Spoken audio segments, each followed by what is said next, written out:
오늘 주일 말씀을 보시겠습니다. 오늘 주일 말씀은 12월 마지막 주죠. 올해 한 해의 마지막 주입니다.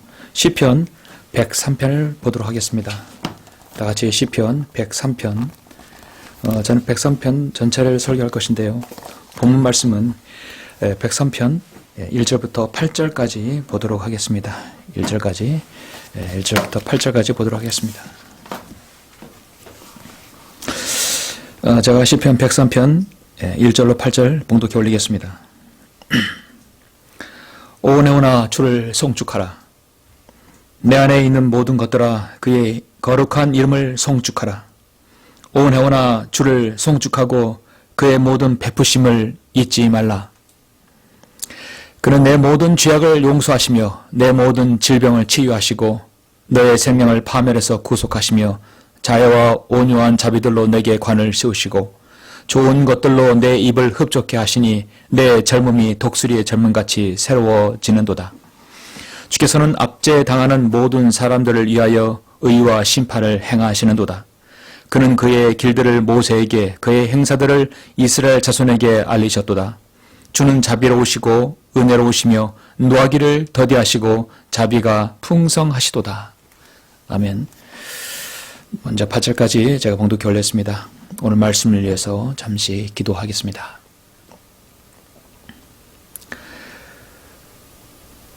은혜와 진리가 충만하신 아버지 하나님, 주님께 진심으로 감사와 찬양과 영광을 돌려드립니다. 허물 많고 죄 많은 저희들, 주님의 그 귀한 보혈의 공로로 저희들 사주시고 하나님 아들들로 인도해 주심을 감사를 드립니다.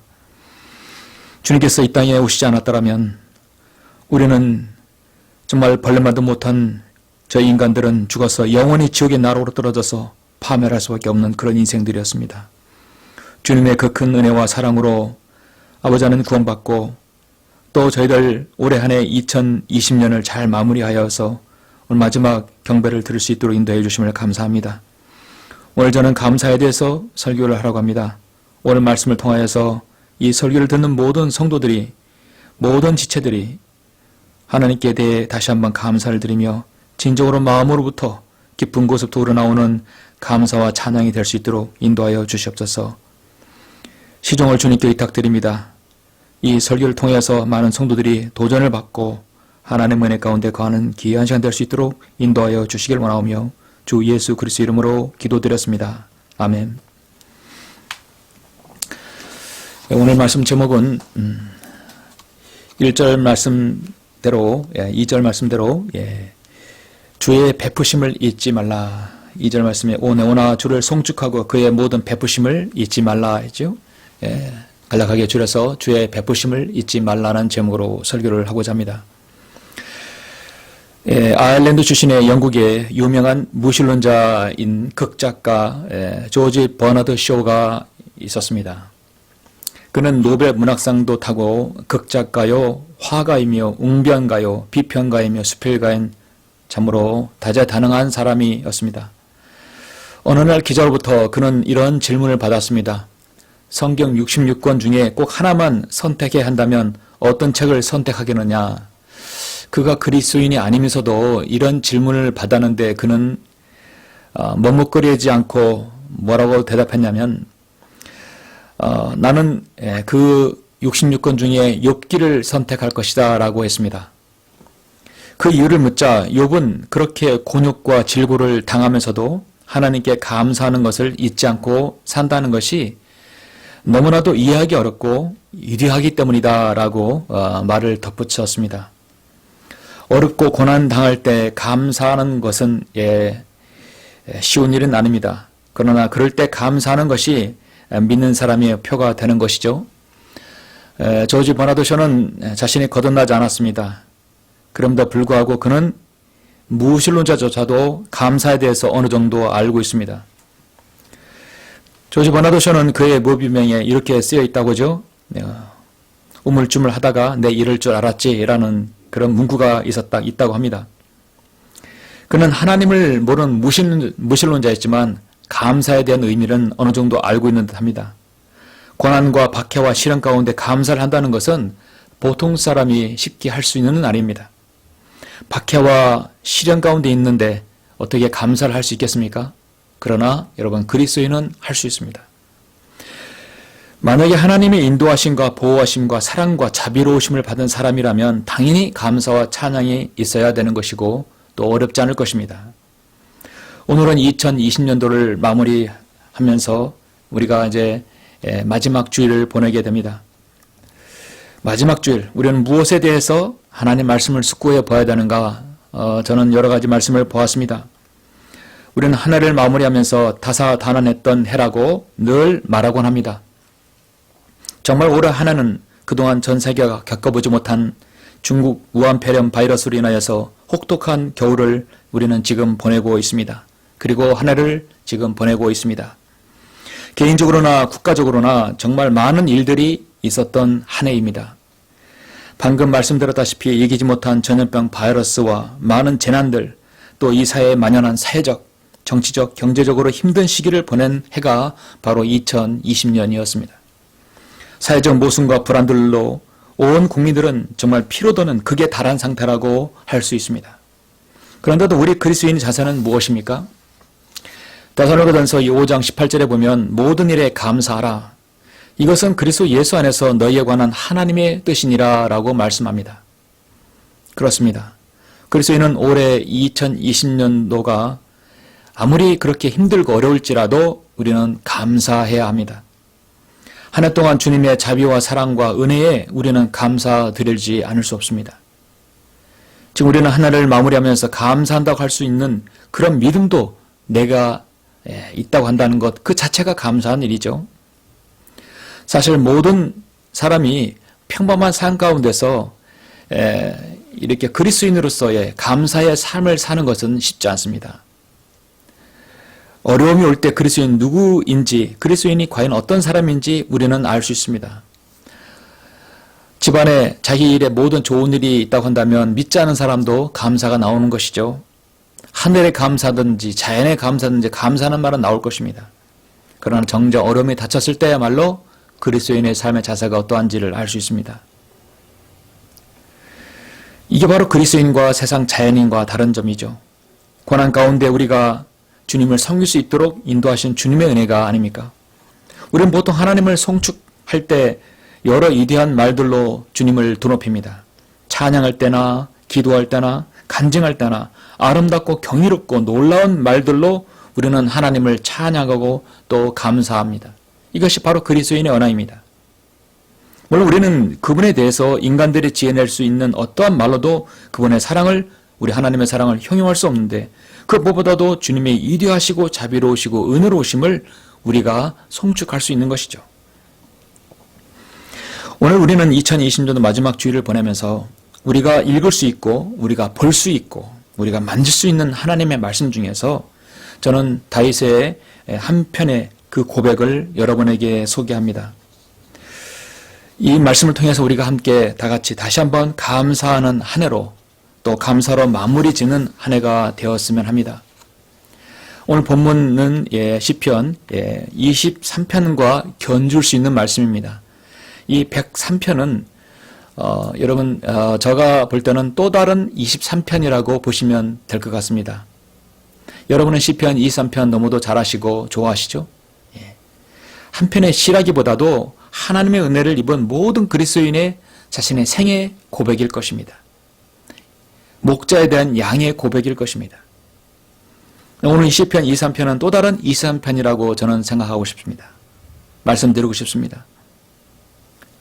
그래서 이 시편 23편과 103편은 감사해야 되는 것이 같은 맥락인데 다른 점이 있다 한다면 시편 103편은 유달리 송축이라는 말씀이 7번 나옵니다.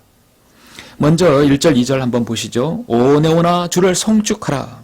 내 안에 있는 모든 것들아 그의 거룩한 이름을 송축하라. 오 네오나 주를 송축하고 그의 모든 베푸심을 잊지 말라 했습니다.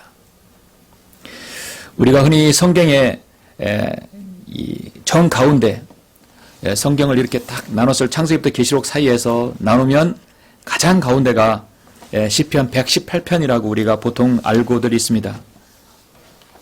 118편 8절이라고 하는데 사실 킹제임스 성경 영어 단어로 해서 컴퓨터로 그것을 분석해 보면 정 가운데가 바로 시편 오늘 본문 103편 1절 2절입니다.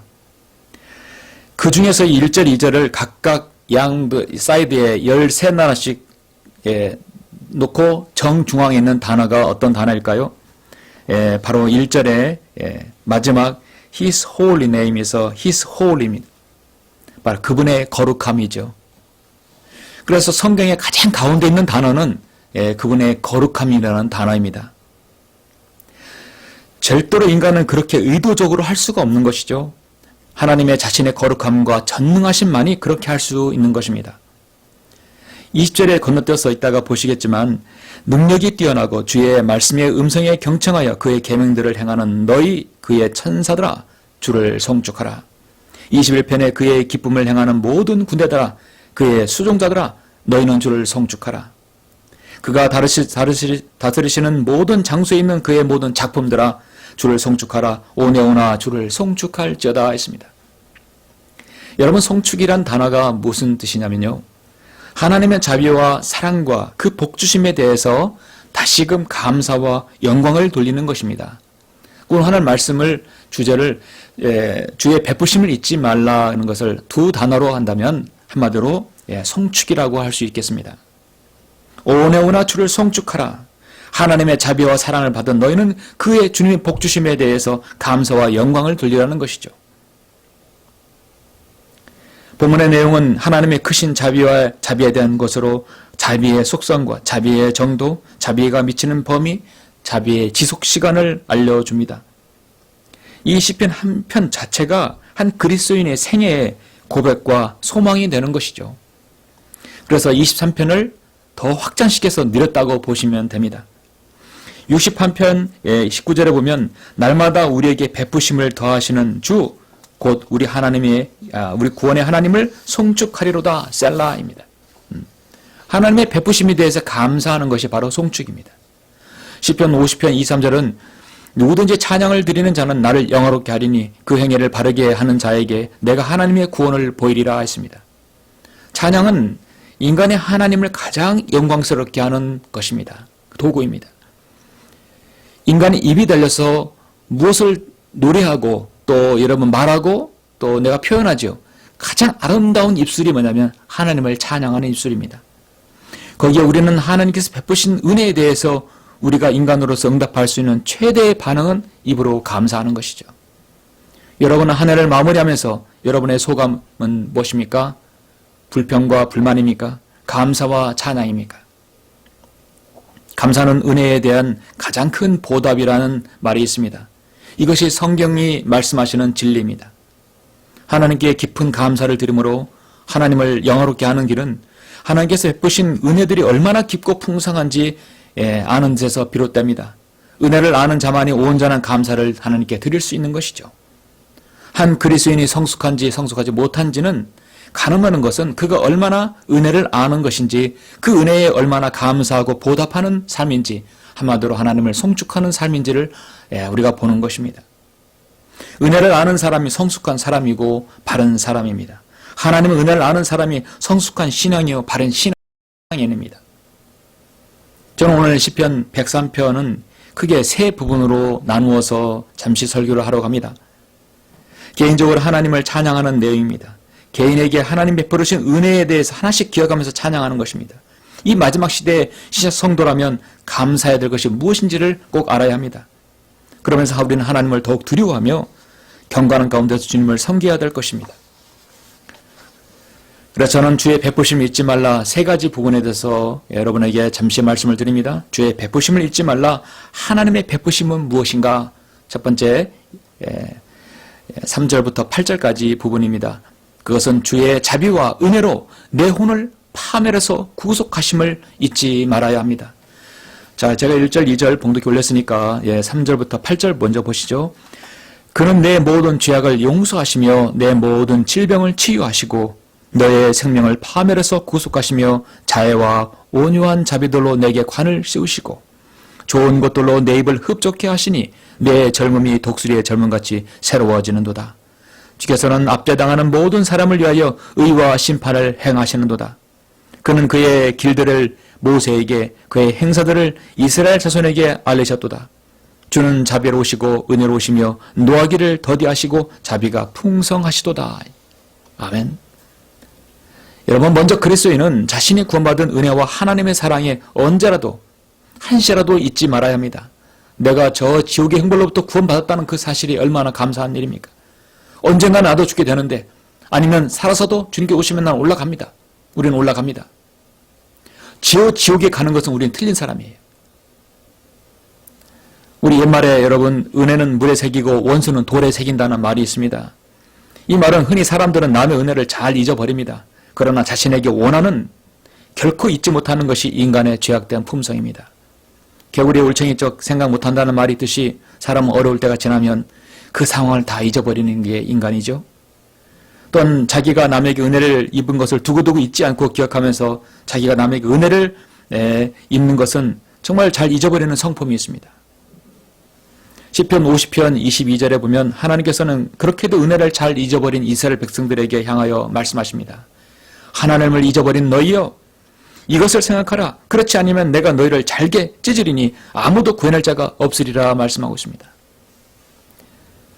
이스라엘 백성들은 지난 1800년 동안 디아스포라를 당했습니다. 그들은 2차 대전 때 600만 명의 많은 유대인들이 그렇게 학살을 당했습니다. 그리고 아직도 그들은 하나님을 거절하고 있습니다. 예수 그리스도를 믿지 않고 있죠. 하나님께서는 자신에게 베푸신 은혜와 사랑을 기억하는 사람을 기억하십니다. 반대로 그것을 잊어버리는 사람은 하나님께서도 그 사람을 잊어버립니다. 시편 77편 9절에서 하나님께서 은혜의 베푸심을 잊으셨는가? 그는 노하심으로 온유한 자비들을 닫으셨는가? 셀라. 우리는 예수 그리스도의 보혈로 구원받은 그리스도인입니다. 이제 우리의 죄의 성품들과 더러운 양심까지도 모두 예수 그리스도의 보혈로 정결케 된 사람들입니다. 누구든지 그리스도 안에 들어왔으면 그 사람은 새로운 피조물이 됩니다. 그 안에 성령님께서 내주하셔서 우리 안에 성령님이 내주셔서 성전을 삼아주시고 그의 몸은 즉시 예수 그리스도의 몸의 지체로 유입이 되는 것이죠. 예수 그리스도의 피는 우리의 양심에까지도 정결케 한 위대한 능력이 있습니다. 우리가 짓는 모든 죄에 대해서도 우리 양심에서 울리는 것입니다. 그래서 그 양심에 가지고 동요되는 것들까지 주님께서 자백하라고 요한일서 1장 7절 9절에서 말씀합니다. 그러나 그분이 빛 가운데 계신 것 같이 우리도 빛 가운데 행하면 우리가 서로 간에 교제가 있게 되고 그의 아들 예수 그리스도의 피가 우리를 모든 죄에서 깨끗하게 하시니라. 우리가 우리 죄들을 자백하면 신은 그런 신실하시고 의로우셔서 우리 죄들을 용서하시며 모든 불의에서 우리를 깨끗하게 하시느니라 말씀합니다. 주님께서는 우리가 진토로 지어진 불완전한 존재임들을 아시고 우리를 친히 불쌍히 여기셔서 구원해 주실 뿐만 아니라 구원받은 이후에 우리가 지은 죄에 대해서도 용서받는 그 해결책을 만들어 놓으신 것입니다. 얼마나 감사합니까? 여러분, 이사야 38장 17절에서 제가 아주 좋아하는 구절이 있는데요. 보소서 화평을 위하여 내가 큰 괴로움을 가졌사오나 주께서 나의 영혼을 사랑하시어 사랑 가운데 두시어 부패의 구렁에서 건지셨으니 이는 주께서 나의 모든 죄를 주의 등 뒤로 던지셨습니다.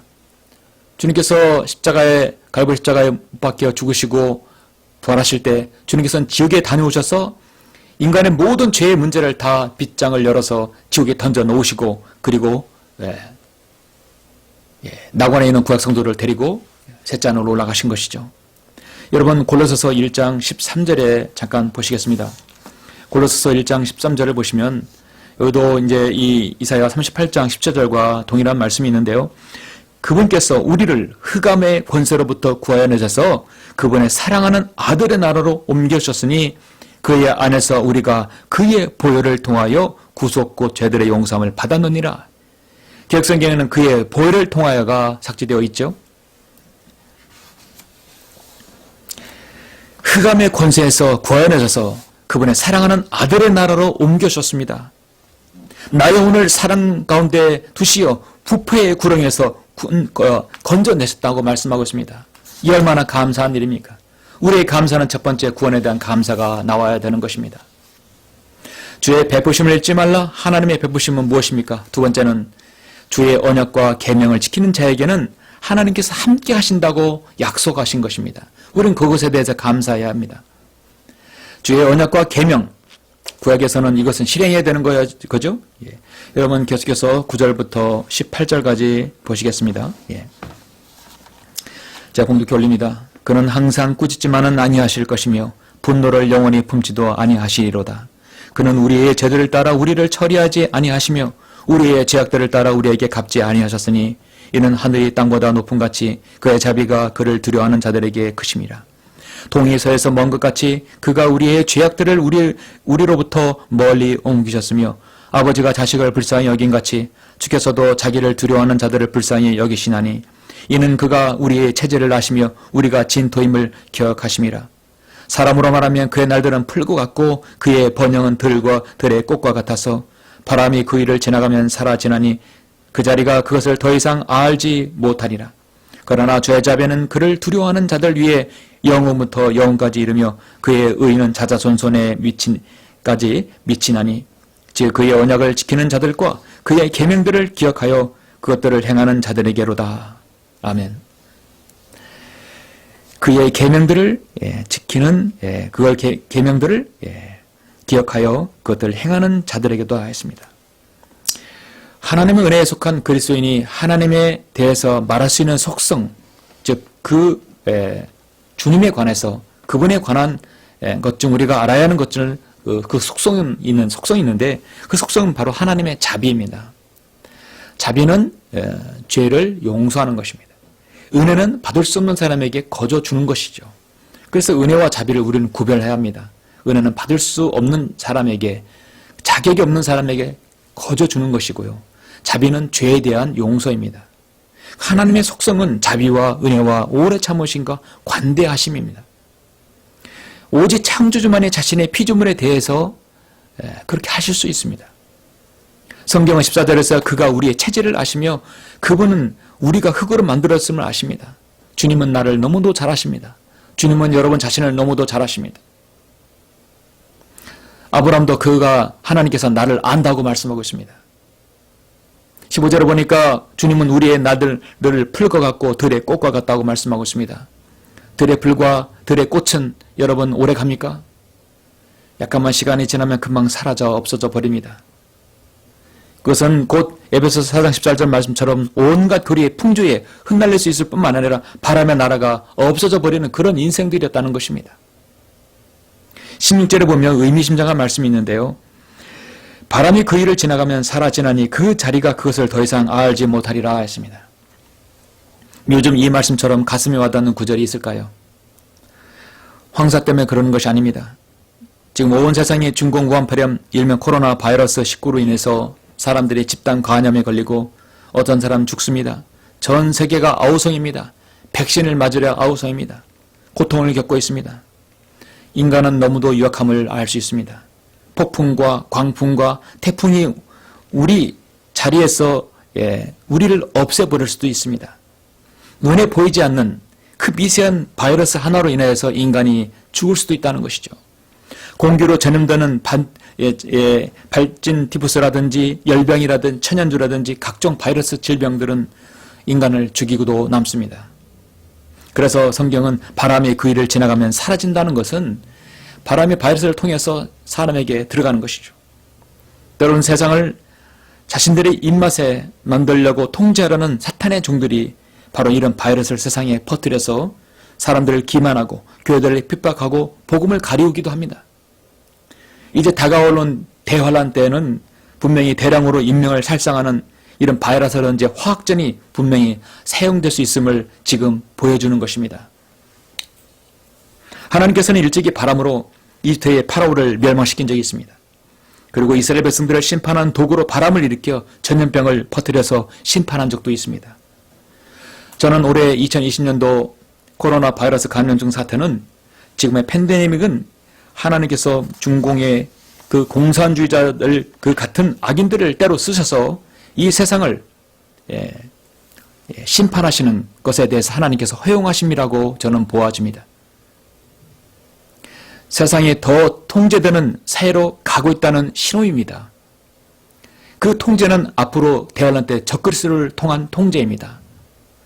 참으로 바이러스만큼 통제하기 쉬운 그 도구가 어디 있을까요? 총으로도 쉽게 할 수 없는 것을 바이러스가 다 하고 있어요. 문 닫으라면 문 닫고, 영업하지 말라면 영업하지 말고, 모이지 말라면 모이지 말 것이, 지금 하지 못하는 것입니다. 그렇지 않으면 공공의 적이 되고 법을 어기는 것입니다. 얼마나 좋은 통제 수단입니까? 본문에서 우리는 교리적으로 이스라엘이며 언약과 계명들은 항상 이스라엘과 관계된 것입니다. 언약과 계명은 지켜야 이스라엘 백성은 구원받습니다. 이것이 구약의 바로 율법의 법도의 구원받는 방법입니다. 그러나 신약은 바로 자비와 은혜죠. 신약은 은혜로 구원받는 것입니다. 성경은 주는 노하기를 더디하시려고 말씀하고 있습니다. 주님께서는 광야에서 40년 동안 이스라엘을 참아주셨습니다. 재판하기 때는 무려 400년 동안 유수상 숭배를 참아주셨습니다. 예수님께서 이 땅에 유대인의 왕으로 오셨지만 유대인들은 십자가에 예수님을 AD 33년에 못 박아버렸습니다. 그리고 주님께서 40년 동안 기회를 줬지만 그들은 그것을 기회를 잊어버렸고 결국 로마의 티투스 장군에 의해서 예루살렘은 황폐화되었습니다. 그리고 이스라엘은 다시 디아스포라를 당했습니다. 그러나 하나님께서는 9절에서 뭐라고 말씀합니까? 분노를 영원히 품지도 아니하시리로다 말씀하고 있습니다. 유대인들은 1900년 동안 기간이 지난 후 그들은 그 고토로 돌아갈 것입니다. 지금 유대인들은 그 땅에 돌아가고 있습니다. 이제 그들에게 남은 것은 7년 대환란이 남았습니다. 그들은 혹독한 고난을 당한 다음에 천국의 복을 받게 될 것입니다. 주의 베푸심을 잊지 말라. 하나님의 베푸심은 무엇입니까? 마지막으로 다가올 주의 왕국은 모든 것을 통치하심을 잊지 말아야 한다는 것입니다. 다가올 주의 왕국은 모든 것을 통치하신다. 그러니까 실질적으로 주님께서 재림하셔서 이 땅에 통치하실 것을 말씀하고 있는 것이죠. 19절부터 마지막 절까지 보시겠습니다. 주께서는 그의 보좌를 하늘들에 마련하셨으며 그의 왕국은 모든 것을 통치하시는도다. 능력이 뛰어나고 주의 말씀의 음성에 경청하여 그의 계명들을 행하는 그의 천사들아 주를 송축하라. 그의 기쁨을 행하는 그의 모든 군대들아 그의 수종자들아 너희는 주를 송축하라. 그가 다스리시는 모든 장소에 있는 그의 모든 작품들아 주를 송축하라. 온 영혼아 주를 송축할지어다. 아멘. 여러분, 이 부분은 교리적으로 접근을 해야 합니다. 마지막 이 부분은 앞으로 주님께서 다시 세상에 오셔서 만화의 왕으로서 만주의 주로 계실 때 실현될 것입니다. 첫 번째로 어느 때나 우주를 지배하시는 하나님께서 일반적인 권수와 권위에 대한 것입니다. 두 번째로는 천년왕국의 예루살렘에 직접 주님께서 좌정하셔서 세상을 통치하실 것입니다. 이것을 지금 미리 예견해서 우리에게 보여주는 것이죠. 하늘들에 마련된 주님의 보좌, 그래서 시온성은요, 시온산은 예루살렘에 있지만 또 저 세 짠을 낙원에 있습니다. 세 짠을 주님께서 계신 곳이 있습니다. 그래서 하늘들에 마련된 그의 보좌가 이제 땅에 내려올 것입니다. 예레미야 3장 17절에 보면 그때 사람들은 예루살렘의 주의 보좌라 부를 것이며 주의 이름으로 모든 민족들이 그곳 예루살렘에 모일 것이며 사람들은 더 이상 그들의 악한 마음의 상상을 따라 행하지 아니하리라. 이 예레미야 3장 17절은 앞으로 먼 미래에 대환란 이후에 이루어질 말씀을 예언하는 것이죠. 사람들은 예루살렘을 주의 보좌라 부를 것이며 주의 이름으로 모든 민족들이 그곳 예루살렘에 모일 것이라 했습니다. 사람들은 더 이상 그들의 악한 마음의 상상을 따라 행하지 아니하리라 했습니다. 그리고 오늘 말씀에서 그의 왕국은 모든 것을 통치하시는도다. 그래서 성경은요, 가장 큰 주제가 통치입니다. 그래서 인간, 바로 구원받지 못한 사람들은 가장 중요한 것은 통치 수단이죠. 사탄도 바로 통치를 원하는 것입니다. 그래서 하나님께서 7년 동안 허용하실 겁니다. 적그리스도를 통하여서 네가 한번 통치해봐라 했습니다. 사실 시편 103편의 마지막을 이렇게 교리적으로 접근하는 것은 한국식 기독교의 저전 150년 역사에서 전무한 것입니다. 시편 103편을 보고 우리는 주님의 재림을 볼 수 있어야 되는 것이죠. 19절은 다시 한번 보시면 주께서는 그의 보좌를 하늘들에 마련하셨으며 그의 왕국은 모든 것을 통치하시는도다 했습니다. 근데 이것이 개혁성경에서 여호와께서 그의 보좌를 하늘에 세우시고 그 정권으로 만유를 통치하시다. 애매모호하게 되어 있죠. 22절에서도 보시면 그가 다스리시는 모든 장소에 있는 그의 모든 작품들아 주를 송축하라. 오나오나 주를 송축할지어다. 그가 다스리시는 모든 장소라 하겠습니다. 만왕의 왕 만주의 주 예수 그리스도께서 탄생하시는 전 세계 만왕의 왕이라는 것입니다. 근데 이것을 개혁성경에서는 우리 주님이 피두된 신으로 바꿔버렸어요.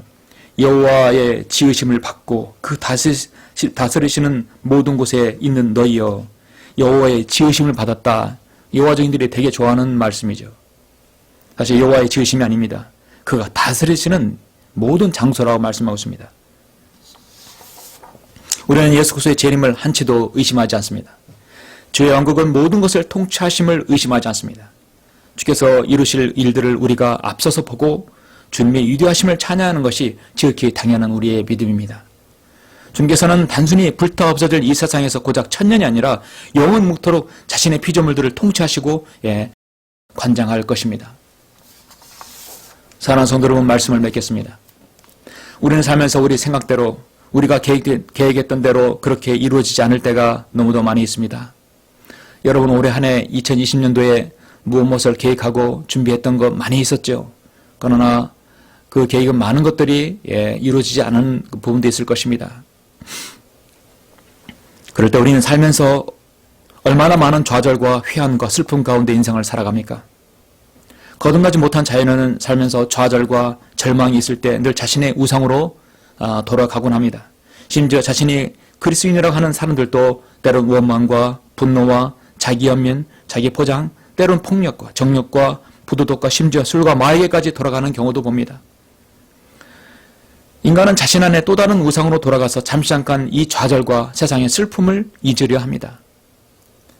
그러면서 나는 노력했지만 별 수 없었어. 세상이 왜 이래? 기독교에는 진리가 없나 봐. 하나님께서는 나에게 아무런 도움이 되지 않는 것 같아. 성경에서 말하는 행복과 축복은 더 이상 내가 듣고 싶지 않아. 운이 나쁜 나는 포기해야 되겠어. 얼마나 많은 사람들이 이렇게 스스로 되뇌입니까? 그런데 여러분, 우리가 겪는 인생의 어려움의 해법은 무엇입니까?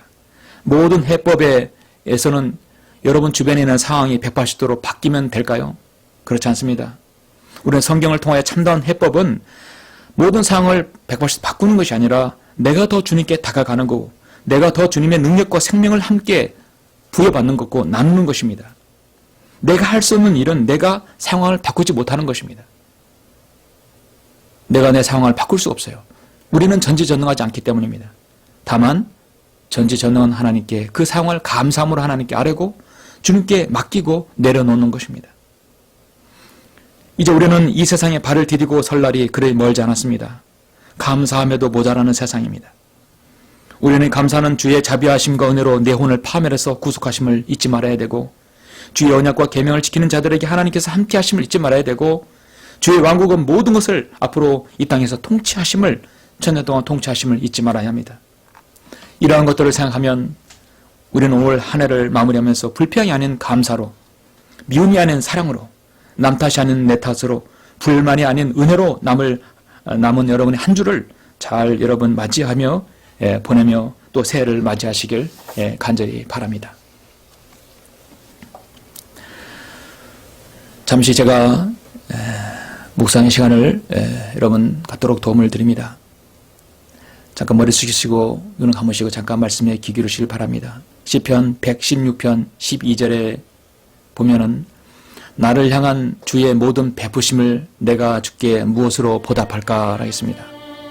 나를 향한 주의 모든 베푸심을 내가 무엇으로 보답할까? 여러분은 무엇으로 주님께 보답하시겠습니까?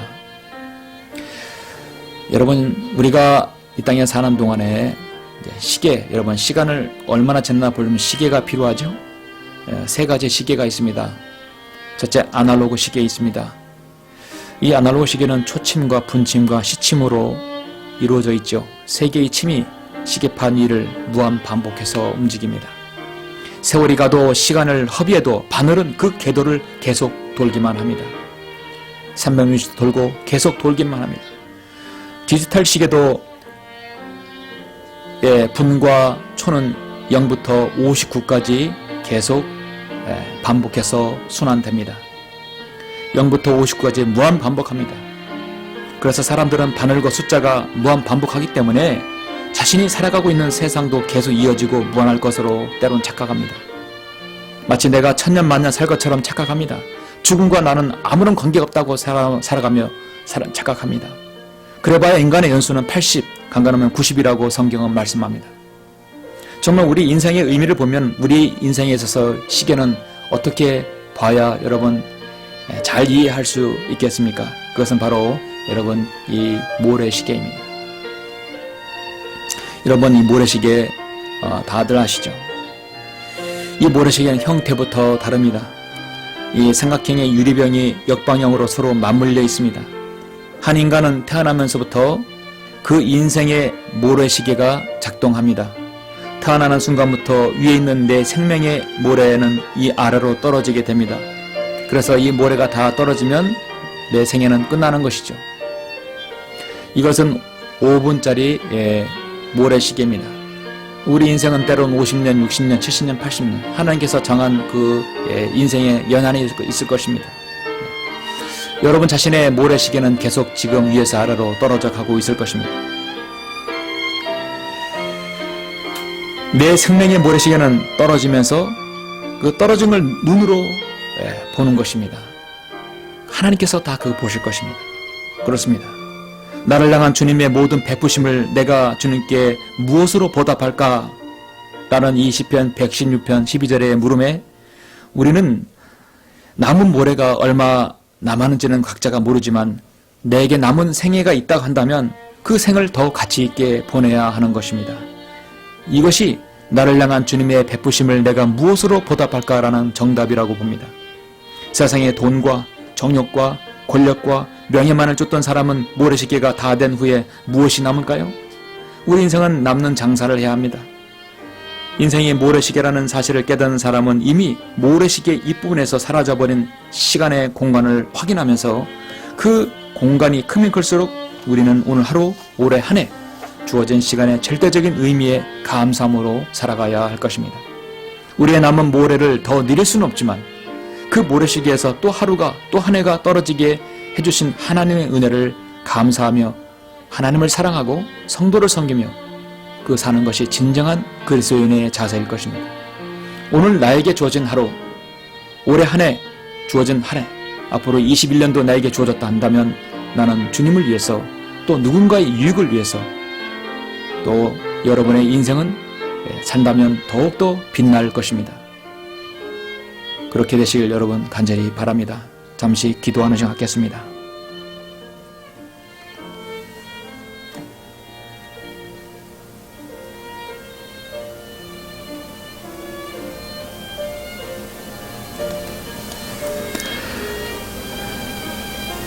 제가 마친 기도로 설교를 마치겠습니다. 존귀하시고 위대하신 아버지 하나님 감사를 드립니다. 우리는 오늘 103편을 통해서 주의 베푸심을 잊지 말라고 말씀하고 있습니다. 벌레마도 못한 저희들 구원받아서 하나님의 자녀가 되는 건 얼마나 감사한 일입니까? 그 주님의 큰 사랑을 잊지 말아야 됩니다. 하나님께서는 자신의 계명과 하나님 말씀을 지키는 자에게 복 주신다고 말씀하셨습니다. 그 사실을 잊지 말고 이제 주의 보좌는 저 셋째 하늘에 있습니다. 그리고 그 보좌는 이제 주님께서 재림하셔서 예루살렘에 좌정하실 것입니다. 주님께서 그 통치하실 날이 곧 올 것입니다. 그것을 믿는 것을 우리는 잊지 말아야 되는 것입니다. 오늘 이 귀한 진리를 저희들에게 알려주심을 감사합니다. 올해 한 해를 마무리하면서 우리가 아직 감사할 구실을 찾지 못했다면 우리 안에서 감사가 일어나게 해주시고 정말 이 감사를 드릴 수밖에 없는 우리 모든 성도들이 될 수 있도록 인도하여 주시옵소서. 각자 성도가 기도하신 그 모든 기도 내용들 주님께서 경청해 주시고 응답될 수 있도록 인도하여 주시옵소서. 주 예수 그리스도 이름으로 기도드렸습니다. 아멘.